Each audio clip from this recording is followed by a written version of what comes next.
Five, four, three, two. What? What?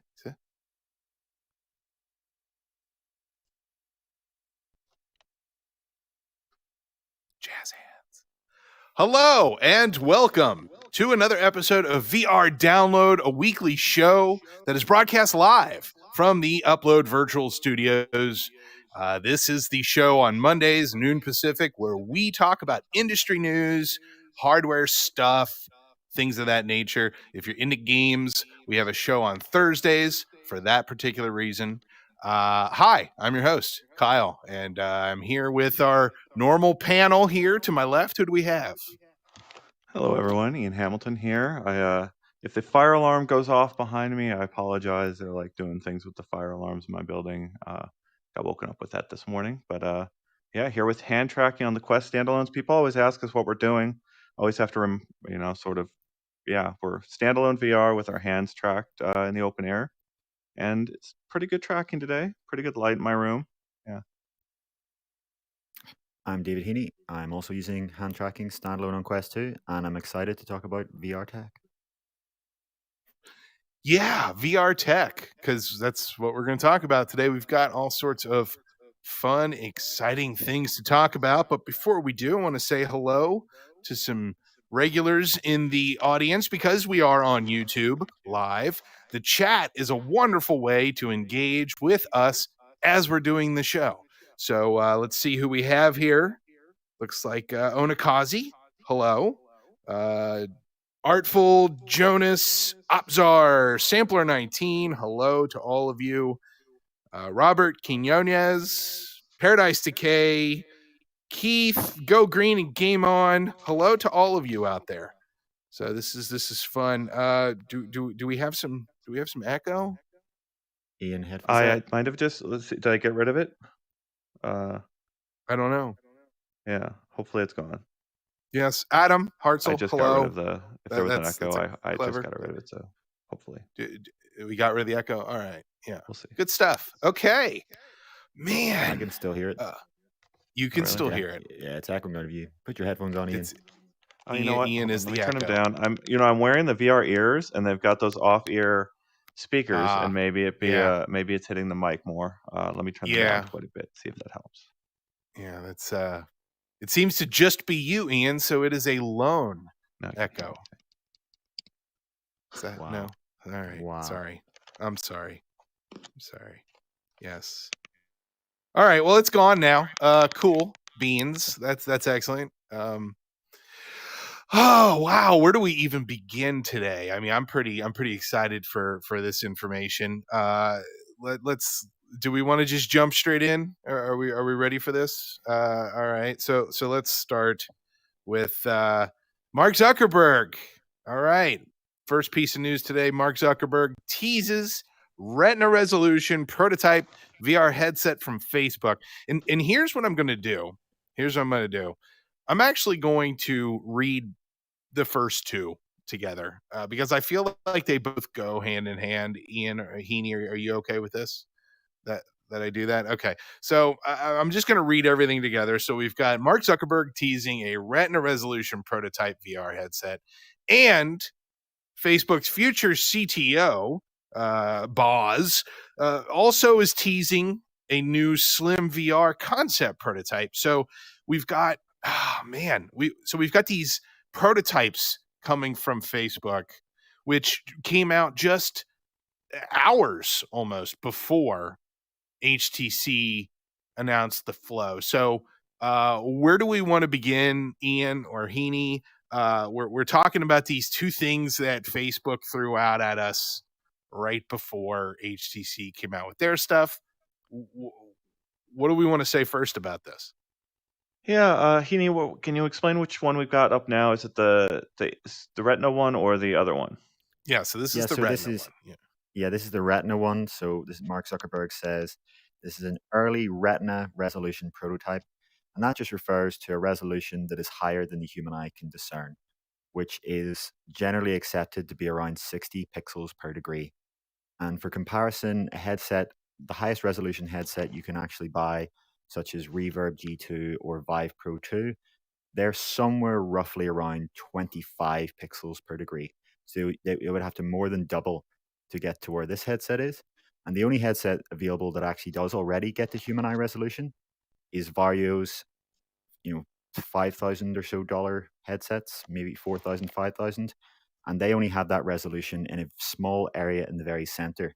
They call it bionic vision, where their headsets have a kind of peripheral display like a normal headset, but then also a very high resolution in the middle. So if there was a headset that was able to provide that for your full field of vision, that would be a full Retina human eye resolution, and that seems to be what Zuckerberg is claiming to be viewing in this prototype image.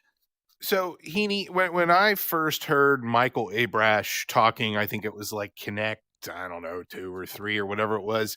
He said that 16K by 16K was going to be that ultimate eye resolution. Am I incorrect in thinking that that was what the goal was? Is that what we're seeing here? Yeah, I believe that's what he said, but obviously it would depend on what the field of view of the headset is, because the wider the field of view, the lower the angular resolution. If you have one headset with a 100-degree field of view and another with 200-degree field of view, and you use the same panel, one will have literally half the resolution of the other, the wider one. So it completely depends on what the field of view is, because as you double the field of view, you would then have to double the resolution to maintain the same angular resolution. So when he was saying that at a FOV that is more likely to be bigger than 100 or 110 degrees. And plus you've got dot pitch as well. You know, people are always so focused on resolution, but there's also DPI and all that stuff. So, okay. Yeah, I can't remember exactly what field of view he was talking about. He may have been talking about human eye, though, if it was 16K per eye, though we would have to go back and check that. But it's going to be a substantially high resolution nonetheless. Sure. So I mean, do we have to assume that there's eye tracking inside of that headset? Is that probably, or would that be a separate feature prototype? I mean, it would be impossible to drive a headset with human eye resolution raw on even the best GPU. Even on the most simple content, it would struggle. So I would really say it would probably have to be using eye tracking and foveated rendering. Though, of course, this is only a prototype, so it's possible that this is only focused on resolution and he's viewing content that's running at 3 frames per second or something like that, just for the sake. We don't know. There's been nothing in detail revealed. Perhaps this is a tease of some prototypes are going to see it connect. But both Zuckerberg and Boz are keeping very minimal on the specific details for now. Maybe because that allows people to impart what they want to see in it and kind of lets people's own speculation go wild without having to actually deliver in the concrete details. Yeah, I don't think anybody is expecting this headset to show up as available. This is just showing progress. This is just showing that, look, we're working on things to push the envelope in one way, shape, or form. Yeah, I'm not really sure if higher resolution is enough to get me to buy another headset, though.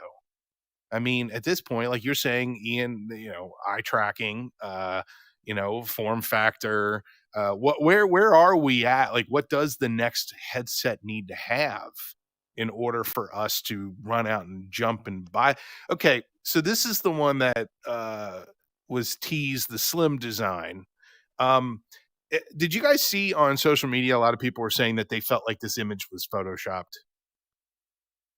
I didn't see that mentioned for this image. I'll take credit for calling out the bad Photoshop before The Verge did, but I very much enjoyed their headline calling out the Photoshops on the headset. We'll talk about a little bit later.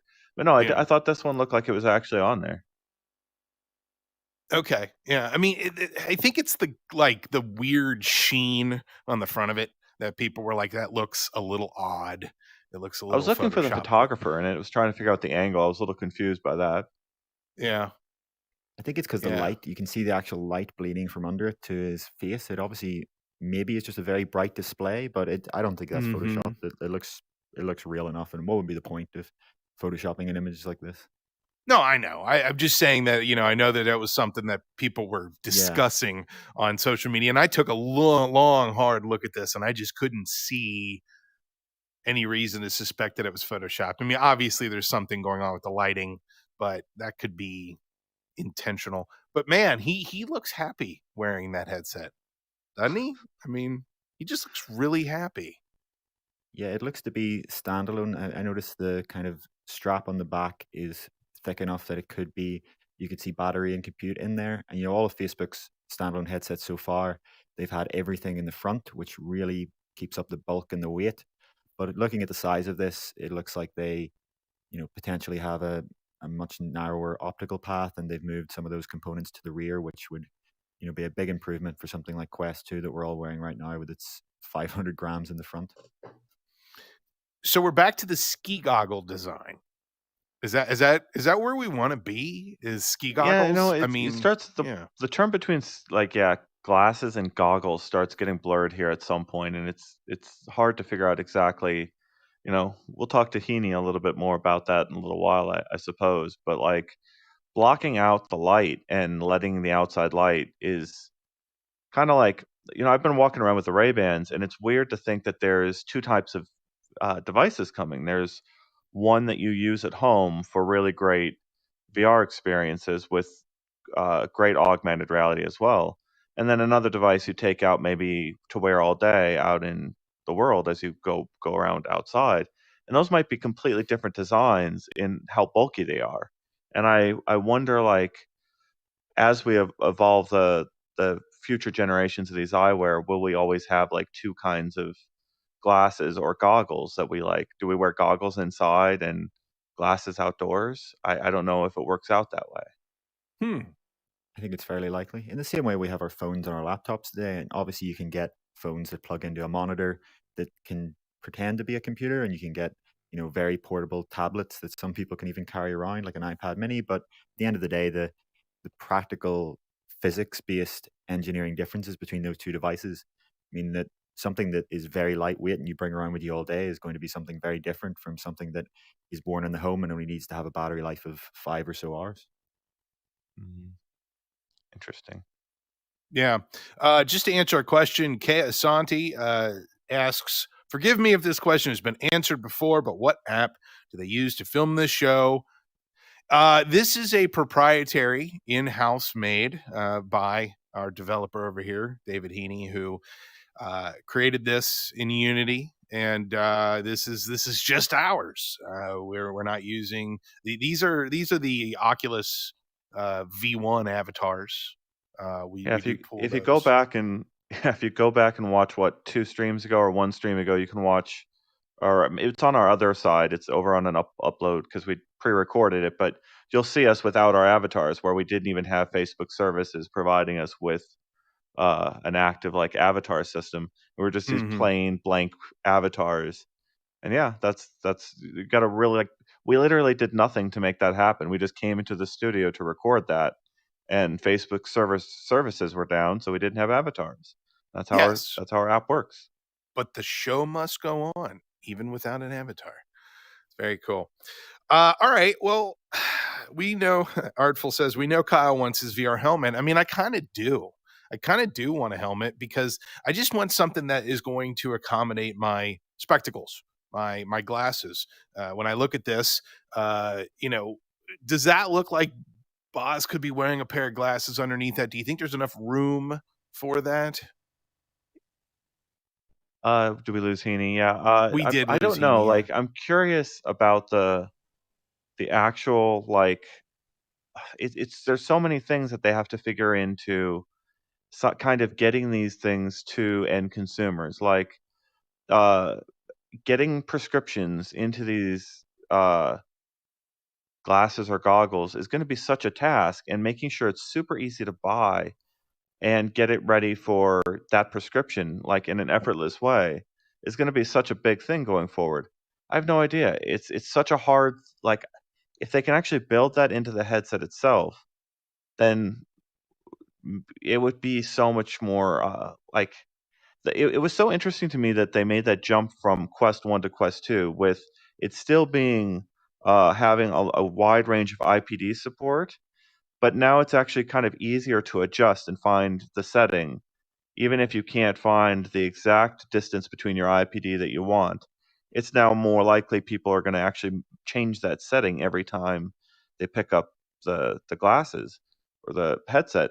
Um, I don't know if you'll have other mechanisms for that in the future, and I think Vive Flow had some really cool systems for that, and I would love to hear Heaney talk about that when we get to our next stop. Yeah, when we get to that, yeah.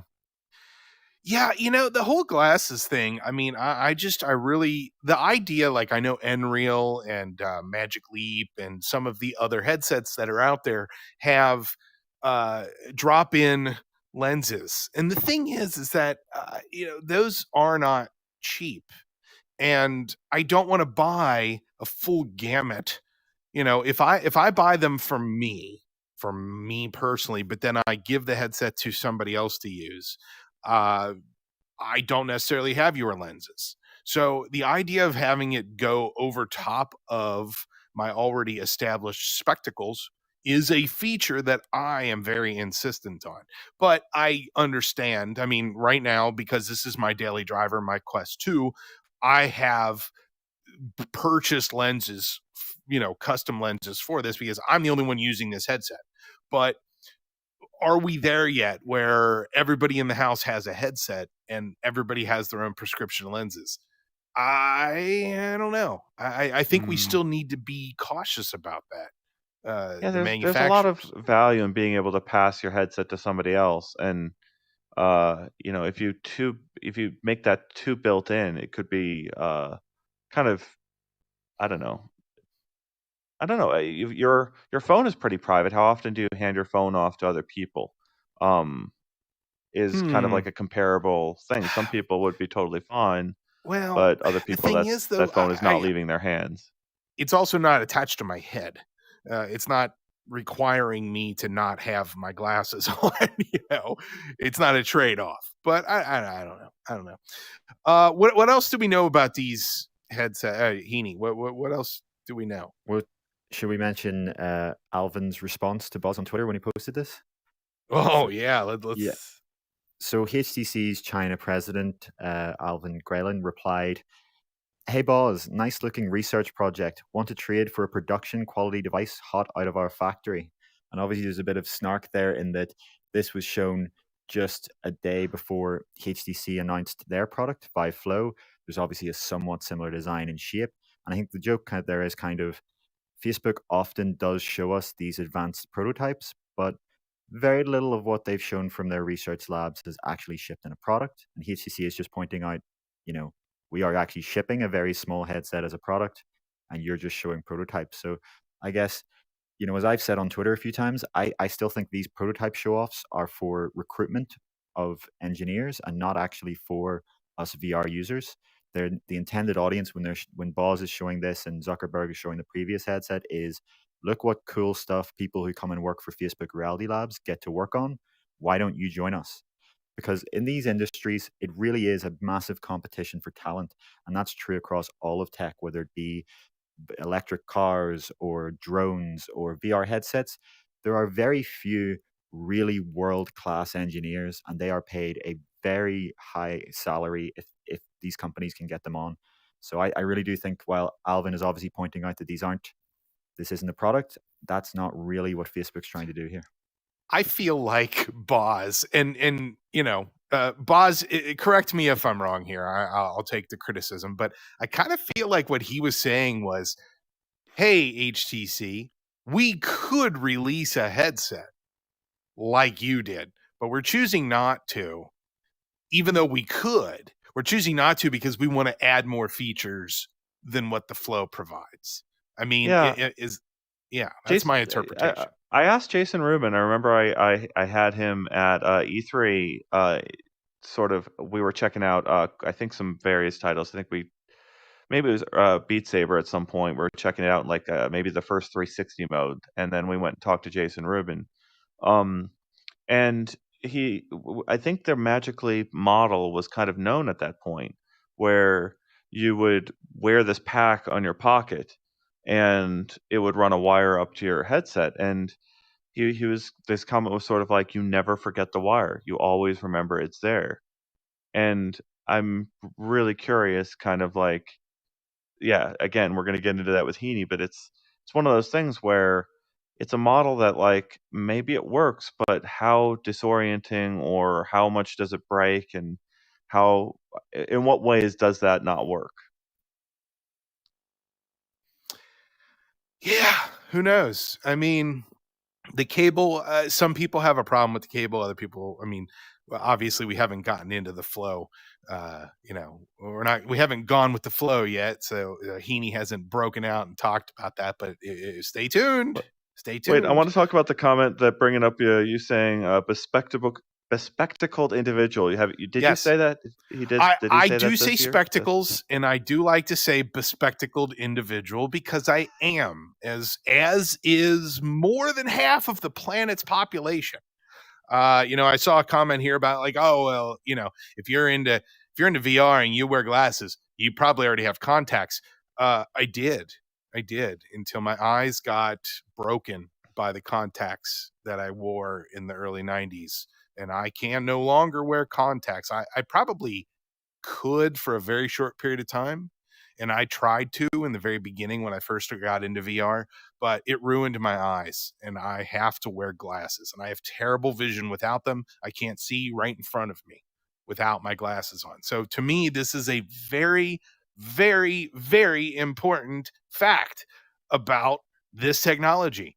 And I feel like there are plenty of other people that I know personally, and there's a lot of people out there whose voice hasn't been heard. Being able to support glasses is important, folks. It really is. So that's why I say it every time. Yes, Artful, you agree. You are also a bespectacled individual, so you deserve that level of respect as well. Yeah, we're all about inclusion. Physical disabilities. That's what it is. Well, let's inclusive those people. All right. Yeah. Do we think that Bosworth's very obvious strings hanging off of his zip up hoodie here was an indication that look, nothing is attached? Do you think that there was a subliminal message about not having a cable? You think he thought at that through, that like he saw the Photoshop of like the guy sitting on the couch with no wire running between the Vive Flow and the headset, and said, let me wear this sweater with just to prove that it's actually wireless. We're aiming for full wireless. I mean, I'm sitting here with a headset, the Quest 2, that has a VR power on it and the VR ears. And the VR ears just caused me like I had to disconnect them, so I'm just hearing out of the headset itself. But I realized like this headset is super kitted out, and I want a really basic system at the end of the day. Like, you've got to have such a basic, low cost starting point, and requiring two devices at the outset is a completely different proposition than everything Facebook has sort of decided is its path forward. So it'd be a pretty obvious, bold statement to say that's a standalone, but obviously no more information forthcoming. My DMs are open all the time to anyone that wants to share any information about prototypes, specs, how they work, why they aren't ready for the full market. Like, I always remember what Facebook's consulting CTO John Carmack said about the Quest Pro, that he expects it to have a fraction of the buyers that the Quest 2 will have. And Boz himself is saying the Quest 2 is going to be in the market for a long time. So we could be living in a world where Facebook is shipping that headset for quite a long time still. I'll even take it a step further. I'm 10 minutes down the road from FRL. Redmond is right next door. And so at any given time, you can invite me. I will get in my car right now. I will leave this show right now and get in my car and drive to FRL. I pass it all of the time. My kids used to play soccer across the street. I'll come down and check it out. You can show me all the cool things that you have available. Open invitation to invite me. Is that like can I invite them to invite me? What is that called? Well, whatever that is, that's what I'm doing. We'll be very professional. Ian, you're gonna, if I get I invited, want to you're, see you're if gonna, yeah, let's go to Valve too while we're there. Yeah, yeah, let's see yeah, whatever Valve, Valve has in yeah, its right, design lab and what yeah, Microsoft is working on. You know, I remember I mm-hmm, saw the early Microsoft stuff in like one of those rooms, and it was just so I don't know. You have to try these things out sometimes over a long period. I'd much rather just have a surprising package arrive at the door with a new type of prototype or a new type of product to test out and really evaluate to accept it into our lives because you go into some of these places and maybe the lighting is really bright and you don't think to test it in like exactly how you would want to use it in a personal setting. So actually going to test these things sometimes in a lab lets you see some of the cutting edge, very coolest things. And I think we'll talk about that one of those like haptics things. That's the haptics things are amazing. Speaking of yeah. Microsoft and haptics and prototypes, that is actually our next topic. Yeah. So All let our right, host well know. then let's talk about that. Let's do it because we want to have plenty of time. We want to have plenty of time to allow Heaney to share his experiences with the HTC product that we'll talk about. So Microsoft shows off adaptive shape VR controller prototype. It's called X Rings. The device uses a stack of 4 motor-driven expandable rings with capacitive sensors to simulate grasping and even deforming virtual objects. Now, I am not impressed with this technology. I find this to be for a conversation, it's fantastic, and for experimentation, it's great. For practical use, I feel like this is completely unnecessary Really? in this form. Yeah, I do, and I'm Well, not just trying to, is bring it up it controversial opinion, but yeah, for the sake of debate. But yeah, I don't think this is necessary. well, what I think is interesting is these weren't the only prototypes that were sort of recently shown off by Microsoft. There were a couple others I was sort of glancing at. This was kind of the most interesting to me at first glance. But you've got kind of like a demonstration of like rudimentary haptic pixels. I don't know what the term is for them at this point, but there's like a certain resolution here to how much detail in this hand this person could experience.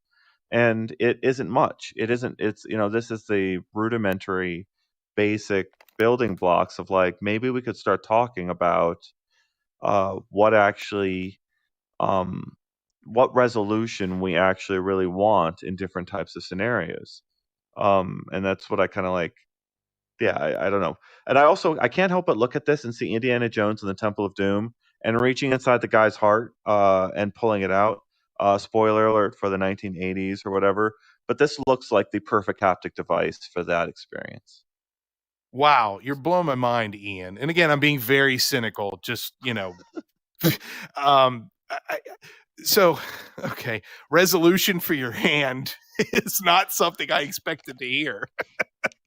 Yeah, uh, yeah. term they actually use in the paper is shape rendering. So it is actually resolution. So there would be a shape rendering resolution.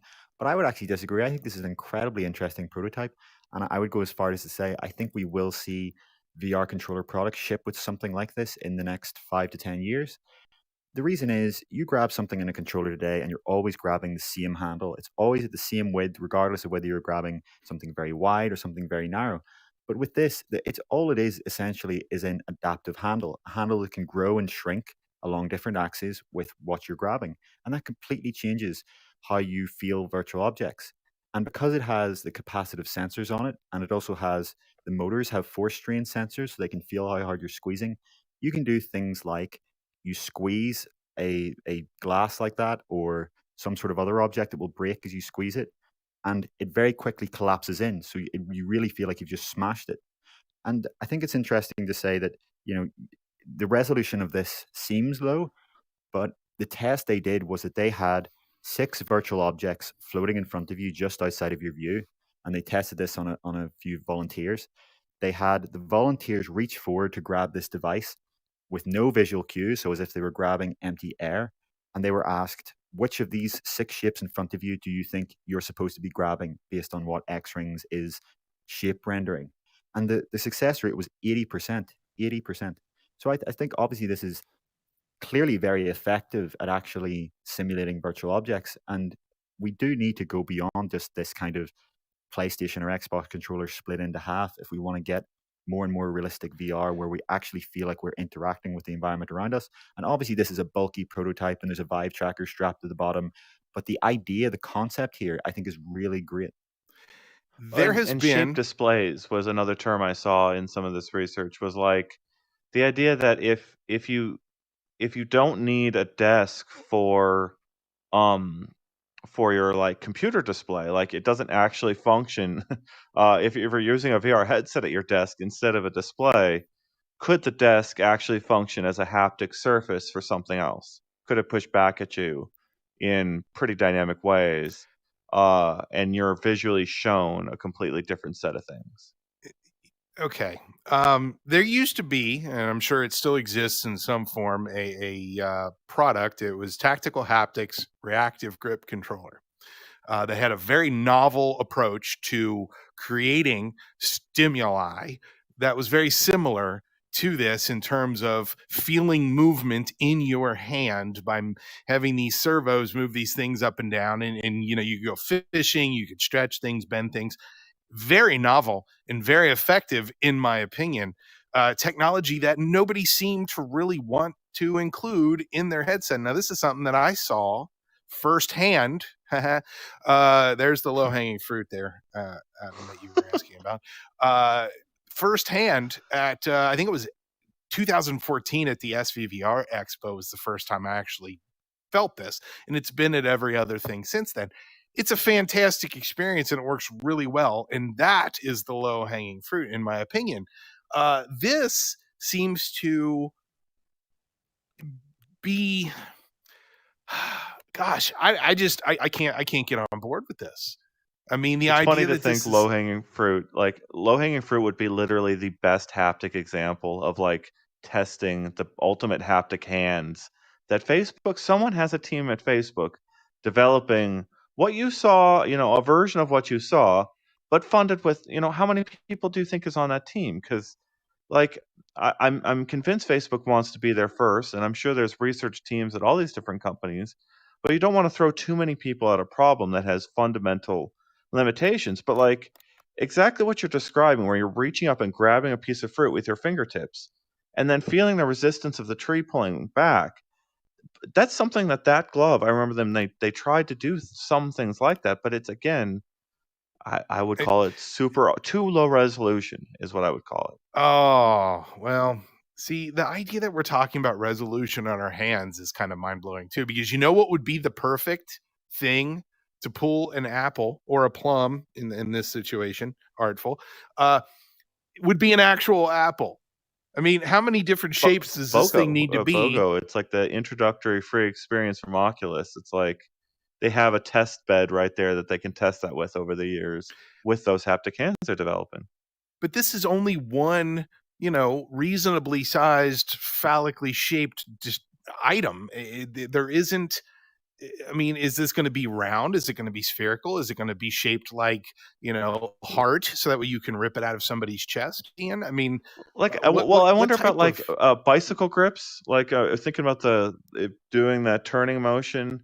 If that would be, if those types of interactions, like every one of these things that we get are going to simulate different types of actions. And I mean, honestly, a handle that does a lot of different things could, with really great haptics hidden inside the handle, could end up being a pretty useful haptic device for a lot of different use cases. Go ahead, Heaney. So Tell me why I'm yeah, wrong.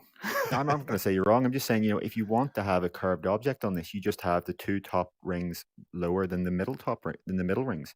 And obviously, with only four rings, that's very primitive. But it's still going to feel far more like an Apple than just grabbing the same VR controller every single time, which is what we have today. Every object feels like it's the width of your touch controller or your index controller handle today. All this is saying we're going to take that handle and go adaptive. And sure, it's not perfect, but it's better than what we have today. And over time, they'll be able to add, I'm sure, more and more rings and increase the resolution or find a different way of expanding. But to go back to your point of tactical haptics, I agree with you. That was great tech. But one of the problems there is that it was very heavy and, from what I understand, costly. Whereas this is actually a rather simple mechanical design. And obviously, this is just a 3D printed prototype. But if this was going to be made into a product, they could achieve a much lower cost and much closer to the cost of something like you see in the PlayStation 5's adaptive trigger. This is kind of just like taking that adaptive trigger, making it into 4 different rings instead of 2 triggers, and then adding capacitive sensors to it. It's not anything that dramatically goes into like $500 cost range or anything like that. It still feels limiting to me. It still feels very narrow in its usage. But that's just me, you know. I don't have to love everything that we talk about. Yeah, it's early days for this kind of stuff. It is early days. The one that I thought was really cool, I didn't put a photo of it in the system, but it's like, imagine a desk with the other image we had before, but imagine a desk with, I don't know, a couple dozen, maybe 100 or something of these little actuators that could move up. And imagine you putting your hands out into the display, but only the actuators. You know, it's exactly like that pin game that you can put your face into at a Yeah. My Spencer's kids have Gifts. those. You would always get them at a Spencer's Gifts, and you put your face in the thing. It's exactly like that, but on the surface So of your gross. table. And it could represent a 3D object pretty realistically. I mean, believably. You could at least see the topology of it. But then if you've got like a projector overhead projecting onto that surface, you've got a pretty cool thing. I know there's open source projects that do that for kind of like showing some augmented reality things in some cool ways. There's I think UC Davis has a project like that. So we refer to this thing as a VR controller. And I don't think that is proper nomenclature. I don't think that this should be considered a VR controller. Why is this a VR? I need somebody to sell me on that term. What else would you be using it for? I mean, we call it that because Microsoft was pitching it as a VR controller. Their test was in VR, but what else would you be using it for if not to simulate virtual objects in VR? Actually, I don't know. I don't know. I mean, is a Xbox controller a VR controller? Is it's a game controller. you know, well, it's a game controller. Okay, well, maybe this is a game controller then. Yeah, I think there's just a big difference between like simulating a hand versus simulating a handle. Like, it's just your completely different kind of approaches to the same problem. Well, it's not just a handle; it's just an arbitrary kind of as long as it's a radial object with a radius that is not asymmetric. You know, that's the kind of object that this can simulate. But yeah, obviously, as you say, and as some of the commenters are saying here, the real goal that a lot of people want is gloves. And we'll actually have an article up either later today or tomorrow from a company called Sense Glove, and they've just started shipping the lowest cost force feedback gloves that are wireless, and that's $5,000 for the pair. So you see, the problem with gloves is that to get the kind of gloves that people want, previous solutions were like $20,000, $40,000, $50,000, and this company is the lowest cost at using the very cutting edge technology and doing everything they possibly can to bring down that cost, and that's $5,000. So we're still like 1 or 2 major breakthroughs away from someone finding out how to do that in a product $50 or $500, and we're still in that range. And even if you were mass producing something like that, you're not going to be able to get it below $1,000 with today's technology. So gloves are obviously going to be the ultimate solution in many ways, but we're still a long way off affordable force feedback gloves. See, I guess that's one of the things too, is that I know that gloves are in the future, which is why I'm a little iffy on things like this, because controllers like this, like Microsoft, it's a nice experiment. It's a nice thing to play around with and see what you can deal with. But you have to come up with so many different variations of shapes that this thing has to be able to do. Whereas with the gloves, it's all about where your feeling is. And so the sensation itself, it doesn't have to be dependent on some physical item. It's simulating the physical item. I've tried many of the different gloves that are out there, and its ability to stop you from moving your fingers to simulate the idea that you're holding on to something, I think it's a better and cleverer Oh, it is. solution than something like this. I think this is It is, not but going to it's provide us a 10. forward solution. Yeah. It is, but it's 10 to 100 times the cost, and that's the problem. It's like saying that flying by private jet is better than going economy. Sure, absolutely, but if it's not affordable, it doesn't matter if it's better. If it can't be mass-produced consumer price, it can't be in a consumer product. Wonder what something like this would cost to produce. I think if based on the PS5 adaptive triggers, it would be a very similar kind of concept, just in a circle instead of out on one axis. And I doubt something like that would be. Obviously, you have to add on all the other functions you want to put in, including tracking. But in terms of that actual mechanical apparatus, it shouldn't be anything ridiculously unaffordable. It should be a few $dozen at most. Well, I'll tell you right now, as long as they put a thumbstick on it, everybody will be happy, right? It looks like they don't at the top. Right. Oh man. Okay. Well, I mean, anything else that we want to talk about with this? Ian, any further? No, I last I think we heard is it's several breakthroughs away from having sort of dramatic improvements. All still like the Switch Joy-Cons have great haptics, and so do some of the VR controllers. But I don't know. I think we're gonna see like the PS5 DualSense is kind of like the state of the art in what you can do in mass-produced haptics right now, and I can't sort of wait to see what the next step beyond that is. Yeah, haptics is cool. You know, I've been saying for years that the ultimate haptics, the one that I'll be like, wow, they finally got haptics, is when I can put my hand on this desk right here and lean on it and trust it. That is the ultimate haptics. No, wait, as soon as we've got desk support, are you going to be ready for that, Heaney? Oh, you mean an actual real desk? I think Kyle means desk even when there isn't a desk there. Yeah, there's no desk here. There's no desk here. So when there's no desk, you're actually going to feel it. Exactly. How much weight? How can it support? Are we going to there's going to be a pound testing rating for these, like up to 5 pounds? I'm ready to do pound testing. I'll start pound testing whatever anybody needs pound tested. Yeah, I think that's decades away.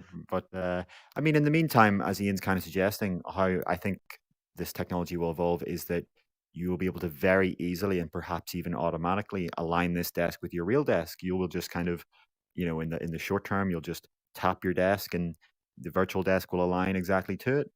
And in the long term, the content will automatically generate a virtual desk where your real desk is, or even where your bed is, or just wherever there is a surface that it can use.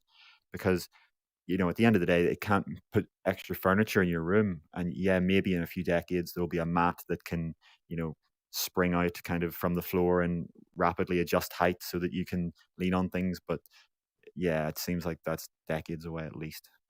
Well, if you're strung up like a marionette, they'd be able to stop you from doing it. There's companies that are working on that. There are full body things you get into. I don't doubt it'll be a thing in the enterprise market at some point. But again, it's personally, I've always been more interested in what can come to consumers, and I don't see that happening for decades. Yeah, well, we can dream. We can dream. Oh boy. Well, I guess everybody is anxiously awaiting our next piece of news. So let's just dig in it here. Can you cast the image in? Mine's not. Yeah, I'll do the images. I'll get the images. Oh, do you want me to throw that? I'll get them. Okay. So the next piece of news, it's all about the Vive Flow, HTC Vive Flow. And we were fortunate enough to have our own David Heaney go with the Flow and try it out hands-on with the Flow. That's all I'm going to say. I'm going to let him talk now for as long as he needs to answer all of your questions. So start throwing them up there now. Well, I thought you were going to ask me a question to start.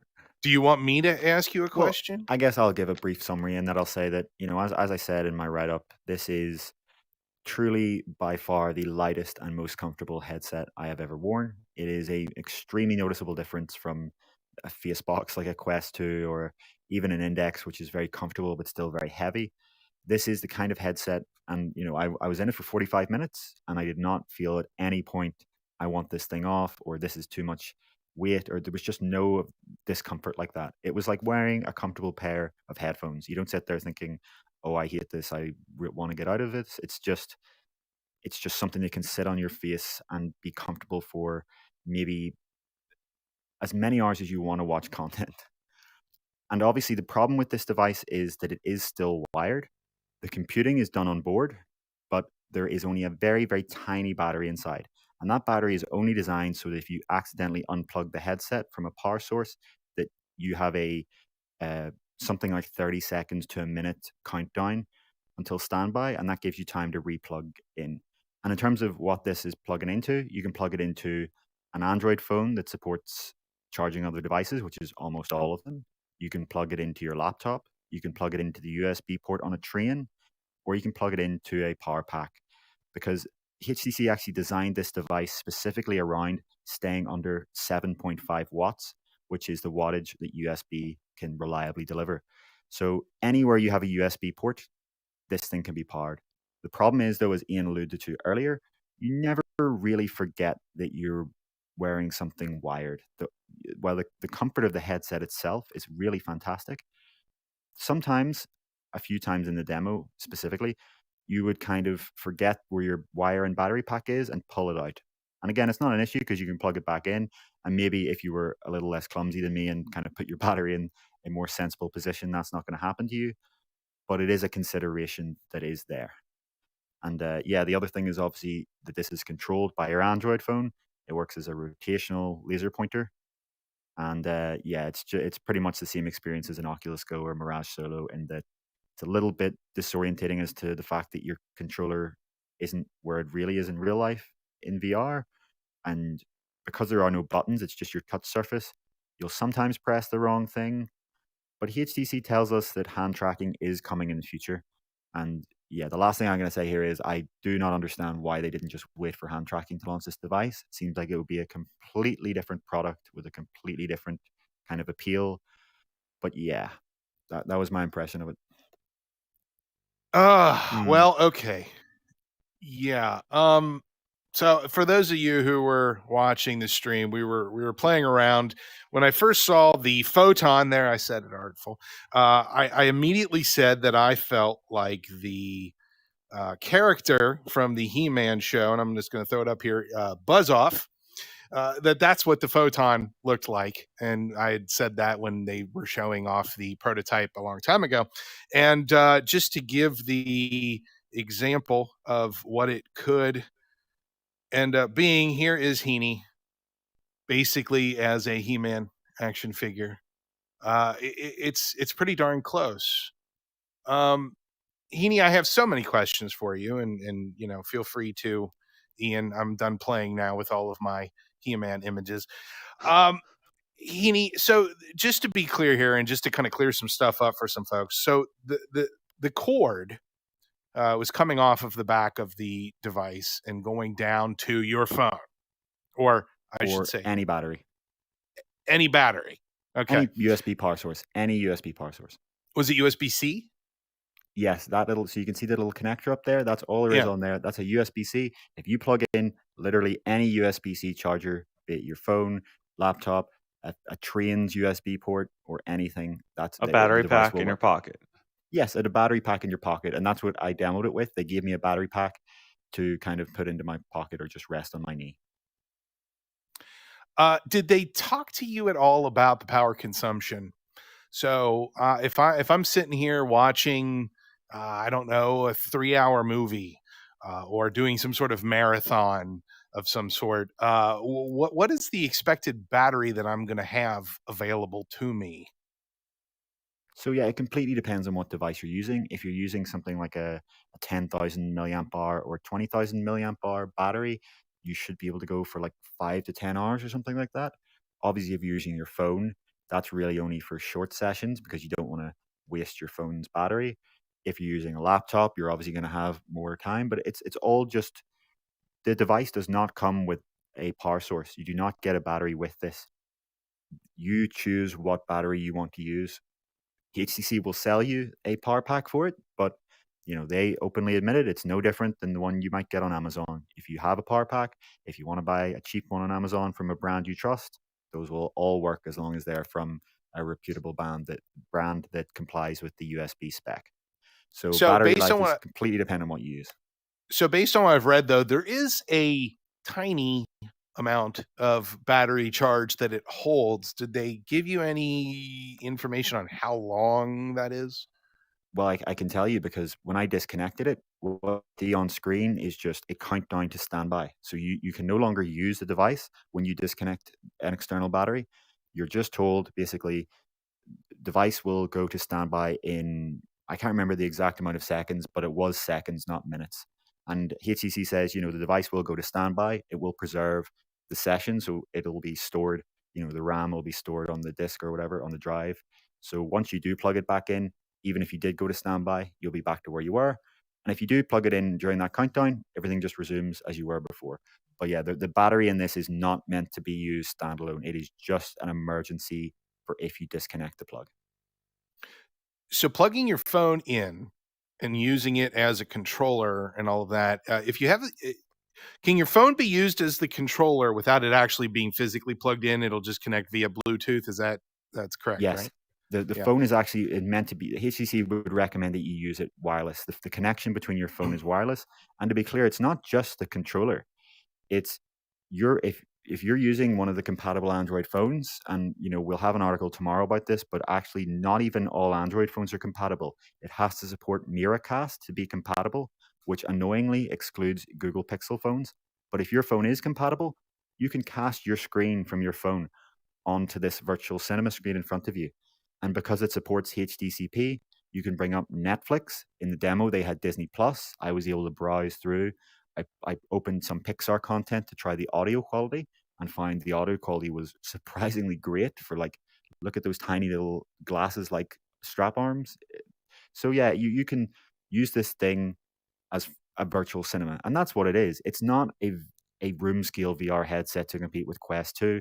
It's not a PC headset to compete with the reverb for Sims or anything like that, though I'm sure some people will find a way to use that. What this really is a portable cinema for people who live in small shared accommodation that don't have access to their own TV, or for people who travel a lot and are on 14-hour flights sitting there completely bored with nothing to do, or if you travel on the train and the train has a USB port, like most trains in most developed countries these days. If you're constantly traveling to a hotel and you don't want to just be stuck with their, TV channels and depending on what hotel you're in, this thing is a portable cinema, and that's what it's great at. But once you start to try and use it as more than that, that's where it doesn't really seem appealing to me, because the VR apps I tried, where you're actually in a virtual reality experience, they were severely limited by the fact you only had this little rotational laser pointer, and by the fact that none of them seem to be making frame rate. This thing has a refresh rate of 75 hertz. It was dropping frames constantly. And HTC did warn that this is beta software I was trying, so maybe that'll be fixed by the time, but I don't think so. I think that's an afterthought, and the real appeal of this is it's a portable cinema. How was the menu and the set when you first put the headset on? Did you open up to a home with a menu, and how was that experience? Yeah, you open up to something very similar than what you would see in a Quest 2 or, a Vive Focus. It's just a basic standalone menu where you have, your VR apps, your settings, the store where you can access and purchase content. And then one of the main buttons was just phone view. And as soon as you tap that, your phone just came up. There was no connecting or pair this or press this. As soon as you tap that item on the main menu, you saw your phone there in perfect quality, and you can switch it to landscape mode. You can zoom, you can interact with it instantly. I have to say, I was very impressed by the phone casting part of this. And that really is that's the main sell of the product. H- Everything else is peripheral. How much better would it be if you were able to sync up the screen to the position of the phone? I would make it a lot, if that was a 6 DoF control, that would make it a lot more comfortable to actually control. It would make it a less awkward in terms of accidentally sort of pressing or pointing the wrong way. And it would obviously open up apps to be able to do more advanced interactions. By far, the weakest aspect of this device is the input, the fact that you're literally back to the Oculus Go controller style, but worse because there's not even tactile buttons to press. You're just pressing touch parts on your screen. So we've got Guy Godin in our comments, the developer of Virtual Desktop, saying, "I find the form factor, size, and weight to be compelling. However, screens and system on a chip left a lot to be desired. I'll reserve judgment till I get to try it." I think that's a interesting comment from Guy Godin, because getting your getting your 2D games from your computer or to your glasses, your VR glasses, would be a pretty compelling or cool use case, especially if you've got 6-DoF comfort for being able to lean around this giant screen. Yeah, compared to Go, it was great to be able to lean from side to side, because the problem with Oculus Go is as soon as you do any of that leaning, you just start to feel instantly uncomfortable, or at least I do. And that was one of the first things I noticed with this is you start to lean and it's fine. One comment I want to reply to here is someone was saying, they really wanted to have a top strap, and another person was saying, maybe I find it comfortable because I'm used to wearing a headset. No, I honestly, I am a snob when it comes to the comfort of headsets. I will the first one to admit that every headset on the market today is uncomfortable. I am telling you now, this thing did not need a top strap. It felt like wearing a pair of headphones. It's 189 grams. The phone I was using with it weighed more than the headset itself. It really, like, you can say what you want about this product and it has its weaknesses, but the comfort aspect is real. I'm not exaggerating. It is incredibly comfortable. So this good, perfect image here, Ian. I'm curious about that foam, that padding around it. Would you say the same thing in terms of comfort without that padding around it? Say again, sorry, I cut off for So a second. so all the fabric is gone now, and so this is just. And I've seen a few images on social media, people wearing it like this. Is it still that same level of comfort without that padding around it? Did you even try it without the padding? Yeah, I did, but you wouldn't want that because your peripheral vision is completely kind of exposed, and the lenses are pretty sensitive to internal reflections. So I noticed that when, these are multi-element pancake lenses. So I noticed that when I did try it like that, any light in the room you would see reflected in. So that little gasket attaches magnetically, and it doesn't only just keep your view blocked and give you a little bit of comfortable padding. It helps to keep the lenses isolated from any external light that might ruin the image quality. This being a media consumption device, I'm curious, did they demonstrate for you any stereo or VR 180 or VR 360 video content at all? They did not, because, as I said, the video content I was trying was just from a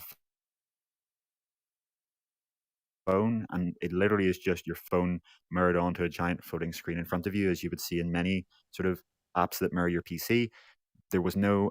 We'd need to ask HTC if there's support for a kind of side by side mode or I something like think that's that. pretty important. But nothing I tried was. Yeah, I guess if there's content for it, but if someone's using their phone, the content on the phone isn't, other than YouTube, isn't really going to support that in something like Netflix. That's something they would need native apps for, and all of the native apps that I saw on it were kind of VR environments, Vive Sync and something like Pirate Bashers, very very simple casual games, the type you would find on Gear VR and Google Cardboard and Oculus Go. There was nothing super immersive in the VR category. And as I said, they were all just dropping frames all over the place. Sure. I mean, the what was it? The original Oculus Rift Consumer Edition was 72 hertz, I think, when it first came out, and I think The they Rift eventually TV1, 90 hertz. The DK2 was 72, was 75 it the hertz. DK2? I can never remember which one, but yeah, I remember recognizing that it was. It had room for improvement at 72 or 75 hertz. So I can totally dig that frame rate. I mean, what do you think the logic to that is? Just the cheaper, I shouldn't say cheaper, less expensive panels with lower requirements, allowing better performance. I mean, how do we justify that for refresh rate? As far as I understand, it's two things. It's one, they have to keep this device below the amount of power consumption that a USB port can power, because they really wanted to make sure that any USB port that complies with the USB spec that you plug this into can power the device. So they would obviously have to keep the display slightly underclocked. It's also probably the fact that they are using, HTC wouldn't tell us what processor was in this, but it's fairly obvious that it's probably the Qualcomm XR1 chip. So you're talking about something with substantially less power than what's available in like the Quest 2 and Vive Focus 3. So you take those two factors together, lower power consumption and a less powerful chip, and that kind of explains why you don't see 90 or 120 hertz. Aria just asking here, is the resolution really enough for it? Yes, it felt the visual quality felt very similar to Quest 2. You have to remember the field of view is actually slightly lower than the Quest 2, not by much, but only slightly. So the angular resolution is a little bit higher there. The display quality wasn't an issue when I was trying, movies and Disney Plus. They looked great. Yeah, Guy actually made the comment here in the chat about the 75 hertz being strange when most movies, you'd want to do 24 frames per second, interpolation and all of that. He's saying what I'm thinking. Why isn't it 72? Why is it 75? I don't know. Maybe to take into account for the 2 or 3 frames that'll drop each time. Maybe, I don't know. That is a good question. It could also So be the flicker thing. I've forgotten though. What's the internal storage, or is there internal storage? Yeah, there is internal storage. It was 64 gigabytes, I believe, 64 gigabytes of internal So storage. 64 gigabytes, and you could, in what circumstances could you actually get, say, 2 movie-length MP4s that are playable with only a battery pack in your pocket? Well, yeah, if someone made a video player app for this and you were able to kind of sideload on videos, you could do that. But why would you need to when you could just have them on your phone? Which, if you have a high-end Android phone these days, you're going to have 128 to 1 terabyte of storage sitting there, and you can just, without having to load anything on, you can just play it. But yeah, you could do that. You could put on, depends how they're encoded, but you could have a dozen or so movies on there at a low bit rate. The question on my mind, other than whether or not you can wear glasses with this, did they, before I get to this, did they actually say anything about wearing glasses with this headset? So yeah, I keep meaning to mention this. Ian, can you put up the image where you can see the diopter adjustment? So yeah, just like we've seen in some headsets, including Huawei's VR glass, which is remarkably similar looking to this, a lot of people have pointed out, and almost looks like there was some degree of collaboration or maybe just inspiration. Yeah, you don't need to wear glasses because there is diopter adjustment on each of the lenses. You can just directly adjust for your eyesight. So there is no IPD adjustment. You can't move the lenses further and narrower apart, but HTC did say there is a very wide eye box here. My IPD is kind of middle of the road, so I can't really know if there was an issue. I don't have a narrow or a wide IPD, but I can tell you that, I have perfect vision, so I didn't need to use the diopter adjustment, but it felt good to use. It was precise. There was no kind of issue with it. And the reports I've heard from other people that have tried this who do use glasses say they were able to easily dial in for their prescription. So See, I'm excited about that. I'm really excited about that. I think that's pretty valuable. And that really is the word here. A lot of people are focusing on the $499 cost. But let's talk about the right word, which is value. What is the value of this headset? Is it something that I would want to purchase already having multiple headsets, already owning something that is significantly less in cost, but higher in what it can do? I mean, the Quest 2 is cheaper and has a higher value to me because of the functions that it can handle. So my question to the panel here and to you in the chat is the value of this headset correct? What it costs versus what it can do? And Heaney, you're the one that had it on your head. What do you think? I think it depends who you are. I think there's only a few people who this is worth it right now. If this was $100, I think this would be something that a huge market of tens of millions of people would want to own, because there are so many people that do not have access to their own television because of where they live or because of who they live with. But at $500, if you're someone who is fairly affluent and you travel a lot and you're on trains and planes and hotel rooms, yes, it could be worth it to not have to be bored for 14 hours on a flight or in different hotel rooms and watch whatever random channels they have on television. I actually do think this would be a worth $500. If you're a normal Without hand person who, tracking? yeah, without hand tracking, because the hand tracking is still only for how you interact to get up the content. At the end of the day, what you're going to be using this for, if you're in the use cases I've described of traveling and going into hotels, is you're going to be putting up some sort of movie on Disney Plus or Netflix and just sitting there and watching it. It's a little awkward to have to use that controller, but if you're a normal person who just wants their own cinema screen, at $500 is too much for just a device like this, because you're at the point where you could probably just purchase your own television then. So unless you didn't have space, but even then you wouldn't want to spend $500 just for this. Well, that was the point I was going to make, Heaney, is that for all of those reasons to justify this, I could go to Walmart and drop $100 on a really inexpensive Android tablet and get all those same features. Well, I'm yeah, trying but to you would have a tiny yeah. little screen. The Well, I answer to mean, this thing is going to look like having the biggest screen. You would have to spend tens of thousands of dollars to get a physical screen that looks this big.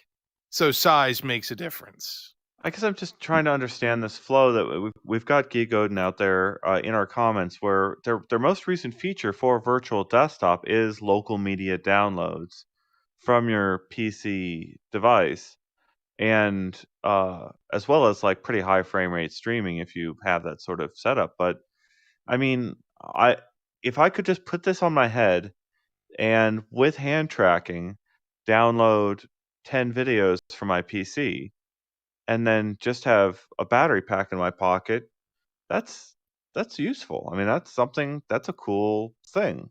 But without hand tracking, I hate the fact that it sort of relies on the phone as a fallback input. I like that it's there as if you need it, but it feels like it needs to be able to actually, I don't know, reach out and select those things in midair.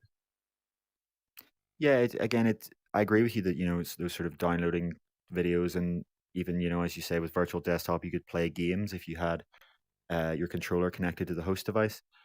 It's very compelling, but is it $500 compelling? Does hand tracking make it $500 compelling? I'm still not sure, because at the end of the day, whatever the input device you have for this, input is going to be used for a very little amount of time. This is a passive device, really. It's a device that you will sit and watch content most of the time using no input whatsoever. And yeah, you could maybe play phone games or something on this. You could play something like Flappy Bird and the kind of crossy road and content that you only have to tap every so often for. But I don't think that kind of content is compelling on a big screen. But there's a reason that people buy bigger and bigger televisions, and there's a reason that people go to cinemas. And there is something, to your point, Kyle, about the tablet and the big screen. There is something compelling about watching a movie on a really big screen. So Artful says, I will say this again, the flow isn't for the Western market. Now, a little birdie told me that, well, first of all, this does not work with an iPhone currently. But it also, a little birdie told me that this doesn't work with the Exynos processors. Heaney, do we know if that is accurate or not? That is accurate, and it's not just that. There are a whole range of phones, the Android phones, that it doesn't work with. Like I said, tomorrow we'll have an article on which phones it does work with, but it basically has to be a phone that supports Miracast. And I think I could be wrong about this, but maybe there's an issue there with Miracast and Exynos, and that's the issue. Because But yeah, that kind of limits a lot of yeah. the non-Western phones, because that's the whole thing with the Exynos chips, is that you don't get those typically here in the, in North America and in things. That's mostly other side of the planet type of stuff, right? Yeah, I mean, I guess we got to wonder, when HCC says it's exploring iPhone, which they've told us, what does that really mean? Nreal Air have managed to support iPhone with their product. I suppose HTC may be able to at some point in the future, and if they can do that, that will open it up to so many more people because, as you're alluding to, there's going to be so many people who do want this product but don't have the right phone for it. But to the Asian market point, I do kind of get that because there are a lot of sort of mega cities in those markets where people are in incredibly small accommodation, and even if you are affluent, you can't have a very large display practically in your apartment. And we've heard that in Tokyo, for example, the Oculus Go and Quest 2 are actually quite commonly used for this media viewing use case. So if you have a device that is just specifically for it and so much more comfortable to wear for hours and can cast from your phone, I can see that doing well in those markets. But again, as you say, such an issue if their phone can't actually be supported. So I have to ask this question because it was asked of me by someone who has a Go, and they want to know what the advantages are of this device over the Oculus Go. And the obvious one was the 6 DoF support. But what is the second obvious thing? That it doesn't feel like a brick on your face. It feels like a pair of glasses. It sounds obvious to say, but it really is that. It's not, it's a third of the weight is the answer. So form factor is definitely one of the major selling features to this device. Yeah, that is really, at the end of the day, what HTC is doing here. They're the first company to bring this form factor to the West. Huawei already have it in China, but no one has actually gone all the way to launch this as a product in the West until now. See, I want to make everybody aware of the fact that I want this product to be awesome. I do. I had high hopes for this product. I wanted it to offer things that increased its value to justify the cost. And there's a very good possibility that with updates, Ian's big on the hand tracking. If they add the hand tracking and they add a couple extra things to this headset, there could very well be higher value than what I'm currently seeing for this headset for that price.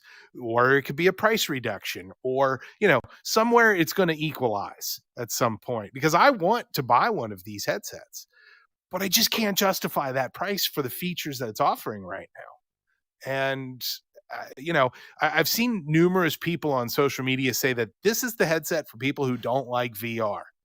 And my head explodes every time I see that. It's the VR headset for people who don't like VR. Yeah, it was the headline from Verge, right? That was a pretty good pretty clever headline. Yeah, that was Addy from The Verge. So they came up with that one, I think. Just to answer this question from Hey Hedge JJ, did you feel like a strap would be better than the ear frame? No, not from a comfort perspective. The only issue I had with the strap with the frame is that I had to kind of push it against my face a few times because, if it's not a strap, it's not really attached. Like, you can sometimes have it slide forward a little bit. So you have to kind of, try to get the hand tracking to keep working while I show this, push it against your face like that. But that's not the end of the world. And sometimes you have to adjust your headphones for what you get, in the sense of just how effortlessly you can slip it on and off and just kind of flick it up and down. I think that's a good enough trade-off. But yeah, as you say, it's perplexing that this didn't launch with hand tracking. If they can have hand tracking on this, why didn't they just wait for it to launch? Sorry, I can continue with what you're going to say there, Ian. Oh, I was just thinking, checking out the comments here, and hand tracking is so important to me, personally, as far as input. It's like, I don't know, going back to the very first Vive PC-based headset, there was an app you could use to sort of take calls inside of your device, and I don't know, I'm I think it needs to be. I don't know how great that's going to be to have this power pack with you at all times. I didn't like the Vive wireless that came out in 2018 because of having having to have this pack on you at all times. Of course, if that pack went off, you would be out of commission pretty fast. But like, I don't know. It's hard for me to imagine using it for 2 hours with a pack attached. But then again, it's you never expect how these things are kind of embed themselves into your lives if you actually, I don't know, see your friend using it. Like I think that's where we are with Quest. Is I feel like there's going to be a lot of people being sold uh, that headset this holiday season just based on their friends telling them what they're able to do with their Quest headset. Um, that's not going to happen with this headset, I don't think. Just to reply to the comments again, people talking about does the Focus 3 have hand tracking? The Focus 3 has actually had hand tracking for months now, since June or July. HTC recently, in the past few weeks, added it to the system menu, so you can interact on the Focus 3 with the system menu. But developers have had access to it for since July. But that was another headset that did launch without hand tracking at the start, and it had to take a little while after until it did have hand tracking. Perplexing why HTC wouldn't just wait. What's Sorry, the you cost muted on the yourself, Ian? Focus 3? Ian, you've muted yourself, or did you do that on purpose? The Focus Oh, sorry. 3, it's $1,300. 13. Okay.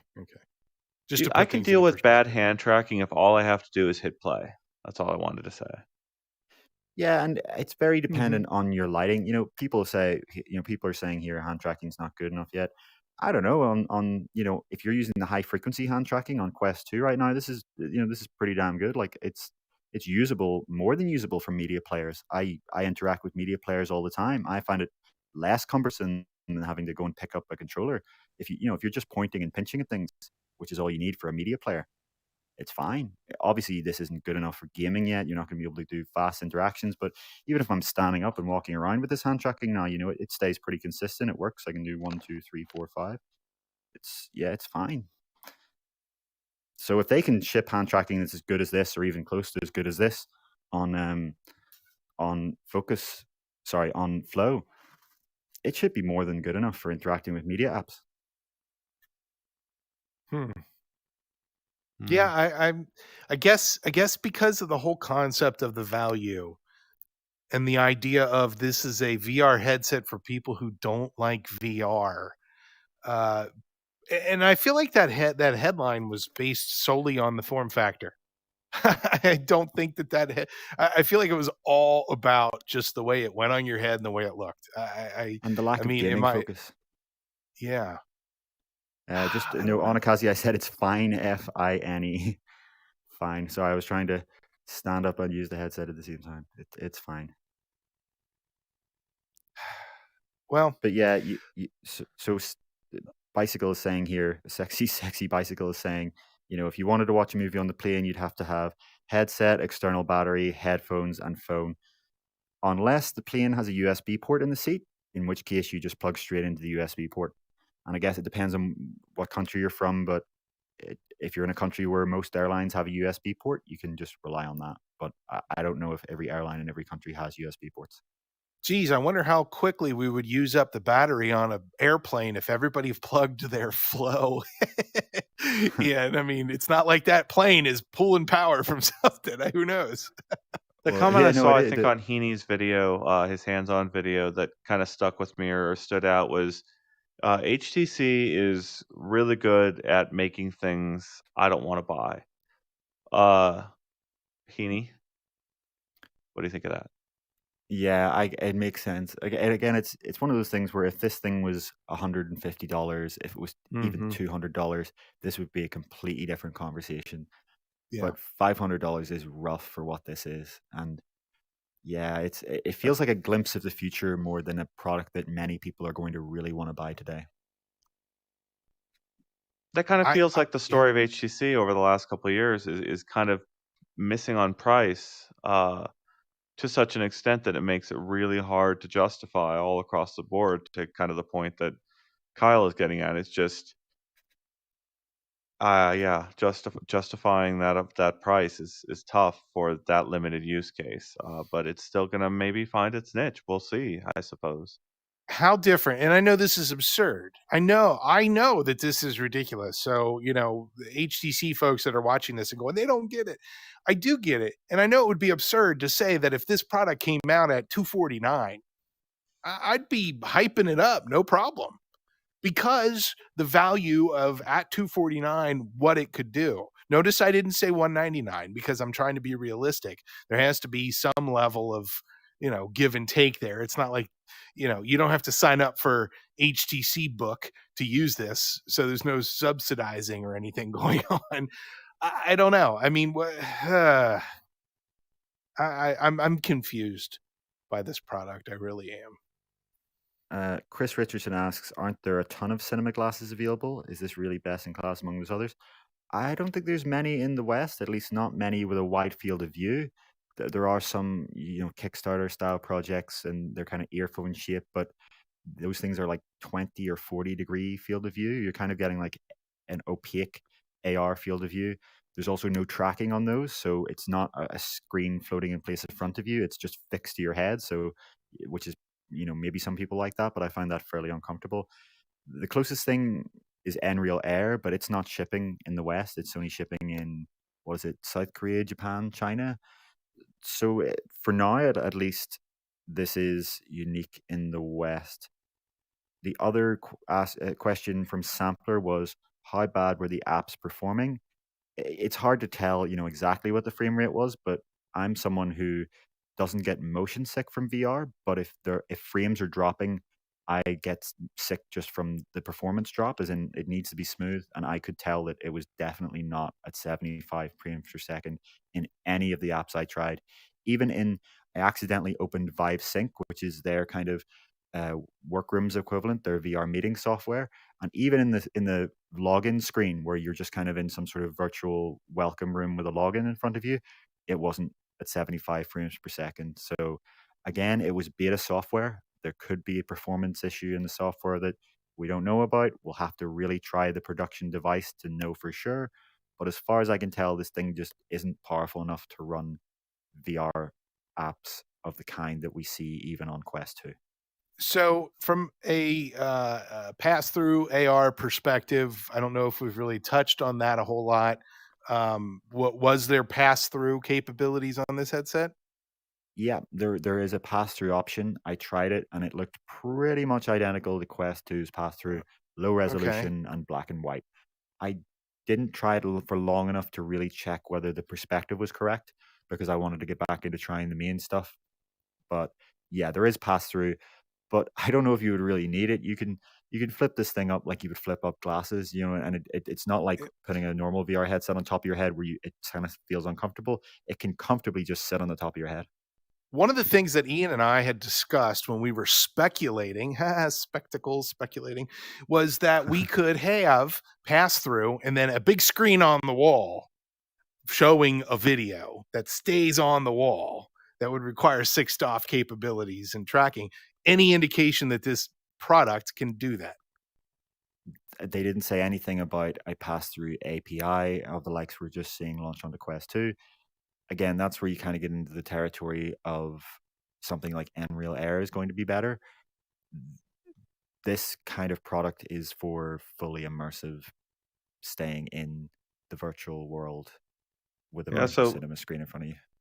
I want to bring up Bicycle's comment here. I'm not an Oculus Facebook hater and feel like this device is inherently overpriced, but it feels like Facebook selling Quest 2s at a loss really messed up our expectations of what devices should cost. That is a fair, I think, observation for a lot of the commentary out there that we see. It's definitely, training people to think that things. I don't know. It's got to be making people think. Facebook provides something no one else can match. What does it make? How can anyone compete with that? Is what I keep coming back to. Yeah, it's challenging to know just exactly how much below cost Quest 2 is priced, or maybe it is at cost, because we don't know how R&D is factored in, but it does seem like it makes it very difficult for HTC to compete in the consumer market. The fact that we haven't seen them just release a like-for-like Quest 2 competitor is probably a good sign that they can't financially viably do it. You'd have to wonder if they could explore some sort of alternative pricing models, such as a subscription. They already have Vive Port Infinity, where you can subscribe to get content. And it actually, on PC VR, is quite compelling. If you look at what you get for that Vive Port Infinity subscription, it's incredibly good value. So what I would wonder is, Is there a future where HTC gives you a subscription that gives you the headset and the content in one price rather than one off? Because Facebook obviously isn't doing that.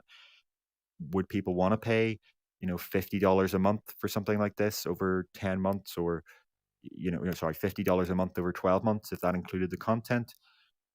It's hard to know, but obviously HTC just cannot like for like compete. So this is what it's really trying to do here, is take a subsection of the market that it feels Facebook has ignored or isn't currently paying attention to and go after it. And we'll have to see whether that's successful or whether there really just is no way for a company as small as HTC to compete with a company as large as Facebook.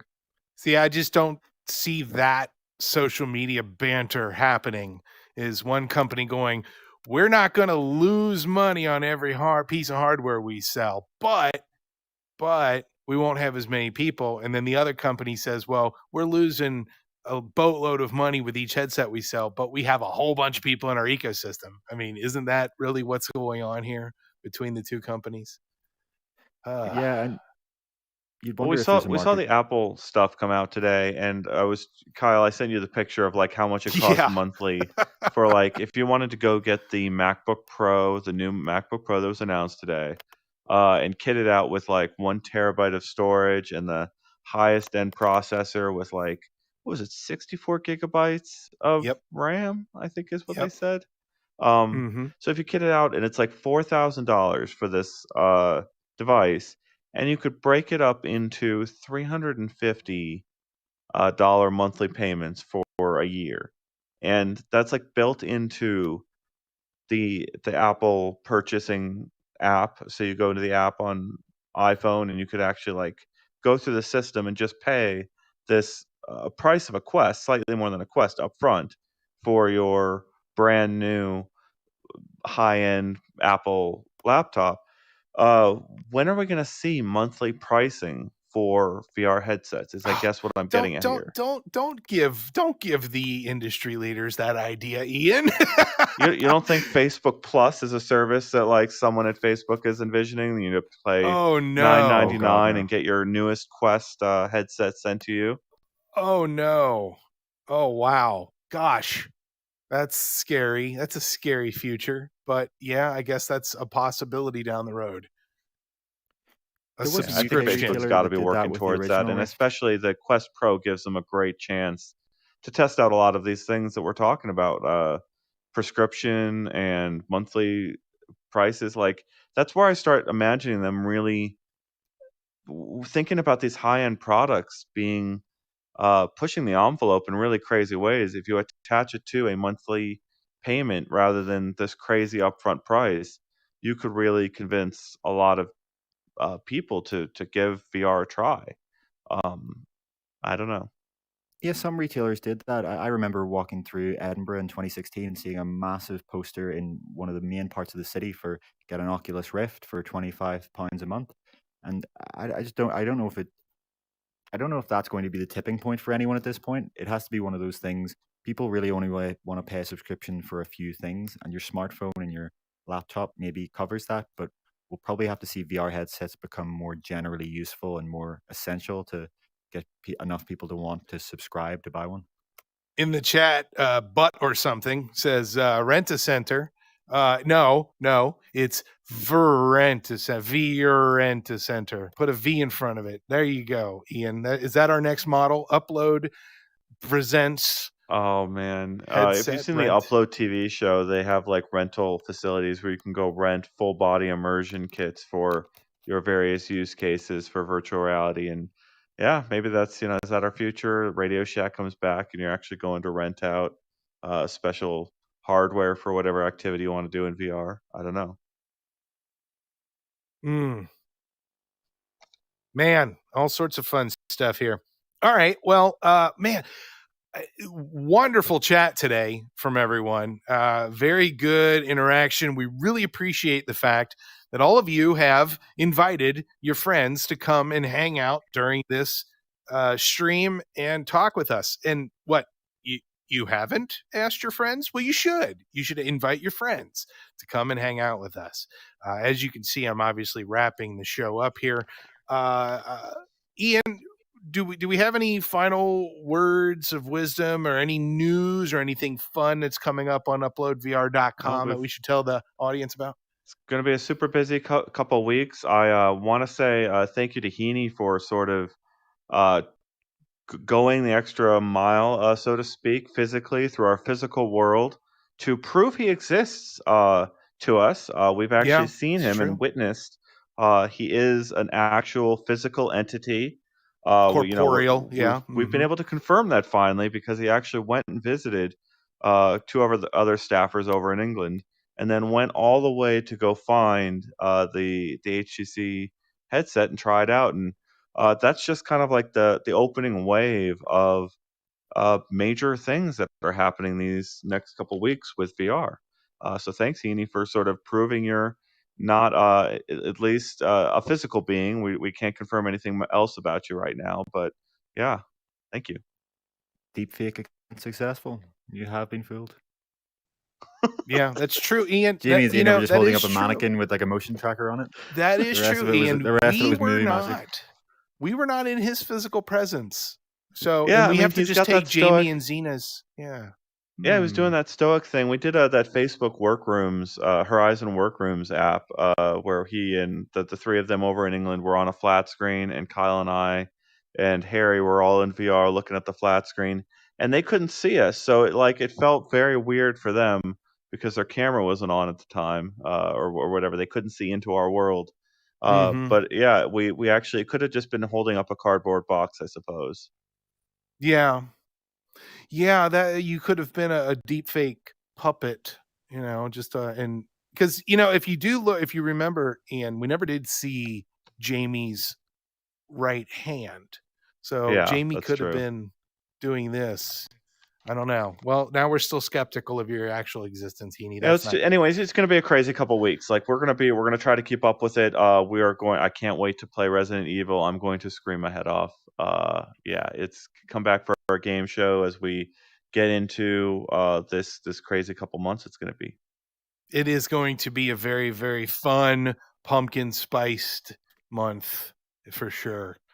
Yeah. I don't know. Heaney, any final words of wisdom for our audience today? Nothing. Just I think that another great session of chat on YouTube. It's really great to see the quality of comments on here. A lot of live streams you watch, you don't get good quality on topic comments, and we're lucky enough to get them. So please join us again next week to talk about whatever gets announced this week. Absolutely. And like I always say at the end of every show, like, subscribe, share, endorse, converse, and check out UploadVR.com for all of your latest news, reviews, comments, and interviews. Check out our other YouTube videos and the trailers and all the fun things that we have available for you. So for the rest of the team and myself, Kyle, thank you all very much for watching. We'll see you in the future. Bye-bye. Jazz hands. See? There you go.